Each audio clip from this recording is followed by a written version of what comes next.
Hello and welcome to my YouTube channel. मैं हूं आपका होस्ट उमेश। तो कैसे हैं आप लोग? आईपीएल 2026 से 11वां match RCB versus CSK. And भाई सीएसके भाई हर एक चीज में आज भी सीएसके ने डिसअपॉइंट किया है, चाहे वो बॉलिंग से हो, चाहे फील्डिंग से हो, चाहे बैटिंग से हो। एंड भाई ऐसा लग ही नहीं रहा है कि सीएसके खेल रहे हैं वह आसान से 2 पॉइंट्स दे रहे हैं। एंड सारे सीएसके फैंस के लिए भी यह देखना हार्ट ब्रेकिंग है। एंड भाई मैं खुद भी ऐसा ही फील कर रहा हूँ कि सीएसके की जैसी यह कंडीशन हो रखी है ना, वह देखकर भाई दिल से बुरा लग रहा है। तो एक एक करके सारी चीजों की बात करते हैं। सबसे पहले आ जाते हैं टॉस पर। टॉस चेन्नई सुपर किंग्स जीतती है और फील्डिंग का फैसला लेती है। एंड भाई या तो ऋतुराज गायकवाड़ टॉस ही नहीं जीतते और टॉस जीतते तो ये हाल हो जाता है उनकी बॉलिंग के साथ, या टॉस हारते हैं तो उनकी बैटिंग डिसअपॉइंट कर जाती है। खैर आ जाते हैं आरसीबी की बैटिंग पर। पहले ओवर से आते हैं 5 रन, दूसरे ओवर से आते हैं 6 रन, तीसरे ओवर से आते हैं 6 रन और तीसरे ओवर में विराट कोहली का एक कैच भी ड्रॉप होता है शिवम दुबे से, जब विराट कोहली सिर्फ और सिर्फ 7 रन पर थे। एंड फिर 4th ओवर में पहली बाउंड्री लगती है रॉयल चैलेंजर्स बेंगलोर की। एंड भाई मुझे लग रहा था कहीं ना कहीं कि बेंगलोर के थोड़ा सा पावर प्ले स्लो जा रहा है, पर जैसी बैटिंग डेप्थ है आरसीबी के पास वह बाद में भी कवर कर सकते हैं। एंड 4th ओवर से आते हैं 16 रन, 5वें ओवर से 10 रन आते हैं एंड विराट कोहली का विकेट भी आता है। विराट कोहली 28 रन बनाते हैं जिसमें 2 चौके और 1 छक्का शामिल था। एंड आरसीबी का पहला विकेट 37 के स्कोर पर गिरता है और यह विकेट मिलता है अंशुल कंबोज को। एंड पावर प्ले के लास्ट ओवर से आते हैं 8 रन एंड पावर प्ले में आरसीबी का स्कोर 51 रन पर 1 विकेट हो जाता है। फिर देवदत्त पाडिक्कल और फिल साल्ट मिलकर पार्टनरशिप को आगे बढ़ाते हैं और 50+ की पार्टनरशिप करते हैं। एंड 10 ओवर में आरसीबी का स्कोर रहता है 99 पर 1 विकेट। एंड 11वें ओवर में फिल सोल्ट का विकेट गिर जाता है। फिल सोल्ट 46 रन की इनिंग खेलकर आउट हो जाते हैं एंड यह विकेट मिलता है शिवम दुबे को। पर फिर आते हैं रजत पाटीदार और पाडिक्कल मिलकर भी अच्छी पार्टनरशिप करते हैं। 16 बॉल्स में ही मिलकर 50 रन जोड़ देते हैं आरसीबी के लिए। एंड उसके बाद देवदत्त पाडिक्कल भी अपनी हाफ सेंचुरी कंप्लीट करते हैं 28 बॉल्स में। एंड देवदत्त पाडिक्कल का सीजन बहुत अच्छा गया है डोमेस्टिक पे और वह आईपीएल में भी इस तरीके से ही खेल रहे हैं कि back to back half centuries लगा चुके हैं। एंड फिर 15 ओवर में आरसीबी का तीसरा विकेट गिरता है। देवदत्त पाडिक्कल 50 रन की पारी खेलकर आउट हो जाते हैं। यह विकेट मिलता है जेमी ओवरटन को। एंड भाई यह विकेट के बाद भाई आरसीबी का कोई भी विकेट नहीं गिरता है। टिम डेविड और रजत पाटीदार मिलकर एक शानदार पार्टनरशिप करते हैं 35 बॉल्स में 99 रन की। हालांकि टिम डेविड 18वें ओवर में एक चांस बनता है, वह आउट हो जाता है पर वह निकलती है no ball. And Tim David जब मात्र 13 रन के स्कोर पर थे और बाद में चलकर वह 25 बॉल्स में 70 रन की पारी खेल कर जाते हैं जिसमें 3 चौके और 8 बड़े छक्के शामिल होते हैं। एंड दूसरी तरफ से रजत पाटीदार 15 बॉल में 40 रन की पारी खेलते हैं जिसमें 1 चौका और 6 छक्के शामिल होते हैं। एंड पूरे 20 ओवर्स में आरसीबी 250 रन का बड़ा टारगेट देती है सीएसके को। एंड आरसीबी के प्लेयर्स ने पावर प्ले में 51 रन लेकर 1 विकेट दिया था। एंड मिडिल ओवर्स में 7 से 16 ओवर्स में 102 रन जोड़े हैं और 2 विकेट गंवाए हैं। एंड अंत के भाई 5 ओवर्स में 97 रन आए हैं आरसीबी की तरफ से। एंड भाई सीएसके बॉलर्स की भाई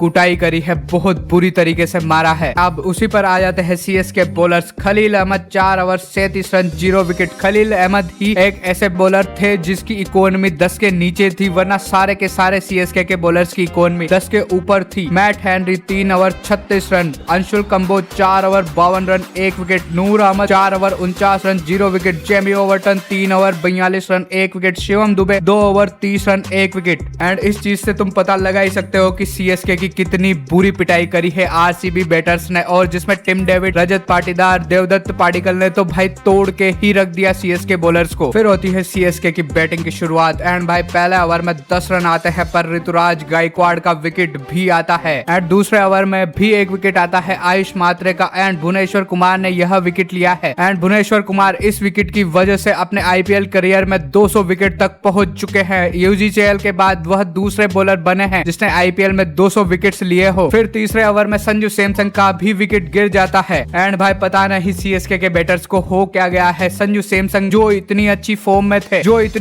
में थे वह अभी ऐसा लग रहा है कि कभी फॉर्म में ही नहीं थे। ऋतुराज गायकवाड़ लगातार फेल होते जा रहे हैं। आयुष मात्रे की एक इनिंग अच्छी आई है पर वह 2 मैचेस में फ्लॉप हो चुके हैं। एंड भाई मैं यहाँ पर बोलना चाहूंगा कि उर्विल पटेल को अभी भी टीम में शामिल कर लेना चाहिए इनको। हालांकि सीएसके के पास महेंद्र सिंह धोनी, डेवाल्ड ब्रेविस नहीं है, पर जब ऊपर से ही अच्छी शुरुआत नहीं मिलेगी तो नीचे वाले बैटर्स भी भी क्या ही कर सकते हैं। पर फिर सरफराज खान पावरफुल और इम्पैक्टफुल पारी खेलते हैं। चौथे ओवर से 11 रन लेते हैं, 5 ओवर से 23 रन लेते हैं और छठे ओवर में 13 रन लेते हैं और 24 बॉल्स पर 50 रन कंप्लीट कर लेते हैं अपने। एंड यह सरफराज खान की दूसरी हाफ सेंचुरी होती है आईपीएल करियर की। एंड पावर प्ले में 3 विकेट गंवाने के बाद भी सीएसके का स्कोर 77 रन पर पहुंच जाता है। पर फिर 7 ओवर लेकर आते हैं कुणाल पांड्या और पहली ही बॉल पर सरफराज खान का विकेट आ जाता है और उसी ओवर में कार्तिक शर्मा का भी विकेट आ जाता है। एंड 84 रन के स्कोर पर सीएसके 5 विकेट गंवा देती है। एंड छठा विकेट गिरता है शिवम दुबे का 10वें ओवर में। 108 के स्कोर पर 6 विकेट डाउन हो जाती है सीएसके टीम। पर फिर भी प्रशांत वीर और जेमी ओवरटन मिलकर एक अच्छी पार्टनरशिप करते हैं 32 बॉल्स में 57 रन की। और भाई वह बोलता है ना, नेवर गिव अप, उस तरीके से ही दोनों बैटिंग कर रहे थे। नेवर गिव अप एंड तक, जब तक हार नहीं जाते हैं। फिर 7वां विकेट 165 के स्कोर पर गिरता है। प्रशांत वीर 28 बॉल्स में 43 रन की बढ़िया पारी जरूर खेलते हैं, पर वह काफी नई था सीएसके को जिताने के लिए और 165 पर गिरता है 7वां विकेट। फिर 17वें ओवर में जेमी ओवरटन का विकेट गिरता है। जेमी ओवरटन 37 रन बनाकर आउट हो जाता है। फिर 18वें ओवर में गिरता है नूर का विकेट और 20वें ओवर में गिरता है हेनरी का विकेट और अंशुल कंबोज नाबाद रहता है 19 के स्कोर पर और 207 के स्कोर पर सीएसके पूरी तरीके से ऑल आउट हो जाती है और आरसीबी 43 रन से इस मैच को जीत लेती है और पकड़ा देती है सीएसके को इस सीजन की तीसरी हार। एंड भाई मैं यहाँ पर सीएसके के लिए बोलना चाहूंगा कि अगर शुरू के बैटर्स रन बना लेते तो 43 रन से भी कम से हारते या मैच जीत भी सकते थे, पर वैसा नहीं होता है। हालांकि प्रशांत वीर, जेमी ओवरटन और सरफराज खान ने अपनी तरफ से पूरी कोशिश करी है जितना भी वह कर सकते थे एंड उनकी ही वजह से सीएसके का स्कोर 200 रन तक पहुंचा है, वरना सीएसके बहुत पहले ऑल आउट हो जाती या फिर 100-150 रन से ज्यादा रन से हारती। एंड अब आ जाते हैं आरसीबी की बॉलिंग पर। Jacob Duffy 4 over 58 run 2 wicket. Jacob Duffy आज के दिन थोड़े महंगे जरूर साबित हुए, पर शुरू में ही आरसीबी के ब्रेक थ्रू दिलवाया 2 ओवर में 2 विकेट लेकर, जहां से सीएसके पूरी बैकफुट पे चली गई और वहां से सीएसके बैटर्स के लिए वापसी करना बहुत ज्यादा मुश्किल था। उसके बाद Bhuvneshwar Kumar 4 over 41 run 3 wicket. Bhuvneshwar Kumar की भी बॉलिंग शानदार रही है और वह पूरा अपना एक्सपीरियंस लेकर आते हैं और हमेशा अच्छी बॉलिंग करते हैं। अभिनंदन सिंह 3.4 ओवर 30 रन 2 विकेट। अभिनंदन की भी बॉलिंग अच्छी रही है। Krunal Pandya 3 over 36 run 2 wicket. Suyash Sharma 4 over 21 run 1 wicket. Romario Shepherd 1 over 19 run 0 wicket. तो बस यही था आईपीएल 2026 का 11वां मैच, आरसीबी वर्सेस सीएसके का मैच। तो इस वीडियो का यही एंड करते हैं। आई होप आपको वीडियो पसंद आई हो। अगर वीडियो पसंद आई है तो लाइक शेयर सब्सक्राइब जरूर करें। मिलता है नेक्स्ट वीडियो में।